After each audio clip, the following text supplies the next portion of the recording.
రాబందుల గుంపు ప్రయాణం చేస్తూ ఆకాశంలో ఎగురుతూ ఎగురుతూ సముద్రం దాటి ఒక ద్వీపాన్ని చేరుకుంటాయి.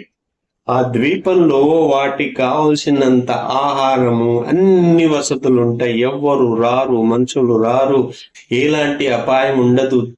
తినే అంత తిండి చాలా సౌకర్యంగా ఉంటుంది. బ్రహ్మాండంగా ఆ గుంపు అంతా అక్కడ చేరి ఏమి కష్టపడకుండా అక్కడే తింటారు, అక్కడే జీవితం గడుపుతూ ఉంటారు. ఇలాగా కొన్ని రోజులు అయిన తర్వాత ఒక దాంట్లో నుంచి ఒక సీనియర్ రాబందు, పదండి ఇప్పుడు వెళ్ళిపోతాం, చాలు, చాలా చాలా ఆనందించాం, ఇది స్వర్గంలాగా అనుకుంటున్నారు మీరు, చాలు, ఎంజాయ్ చేసింది చాలు, మనం వేరే చోటికి వెళ్దాం అన్నప్పుడు మిగతా రాబందులు ఏమంటాయంటే, హే, ఇది బ్రహ్మాండంగా ఉంది, ఇది మాకు హెవెన్ లాగా ఉంది, ఇంకేం కష్టపడనక్కర్లేదు, ఇక్కడే ఉంటామని చెప్తే అది తన దాన్ని వెతుకుంటూ అది ఎగిరిపోద్ది.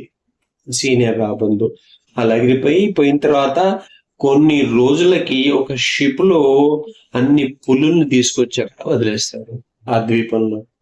ఆ పులులు ఆ ద్వీపంలో తిరుగుతూ తిరుగుతూ తిరుగుతూ అక్కడికి వచ్చి ఆ రాబందులన్నీ కాసేపు చూసి ఒక్కొక్క రోజు అటాక్ చేసి అన్ని రాబందులను చంపి తినేస్తుంది. రాబందులు ఎగరలేకపోయి, ఎందుకు, ఆ కంఫర్ట్ జోన్ లోనే ఉండి అన్ని కష్టపడకుండా తిరగటం వల్ల వాళ్ళకి ఎగరటం మానేశారు కాబట్టి ఎగరలేకపోయాయి.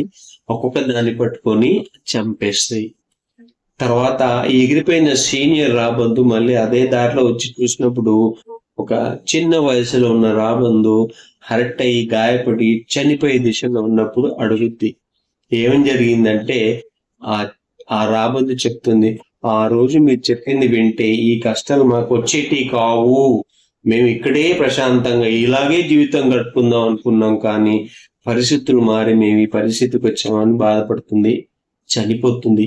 ఈ కథ వల్ల మనకు తెలిసింది ఏంటంటే, ఎంతవరకైతే మనం కంఫర్ట్ జోన్ లో ఉండి కష్టపడటానికి ఇష్టం లేకుండా ఉదయం లేవటానికి కష్టపడతాము అనుకున్నప్పుడు, చదవటానికి కష్టం అనుకున్నప్పుడు, ఆ కంఫర్ట్ జోన్ లోనే ఉండిపోతే మనం ఏమీ సాధించలేము, అక్కడే ఉండిపోతాం.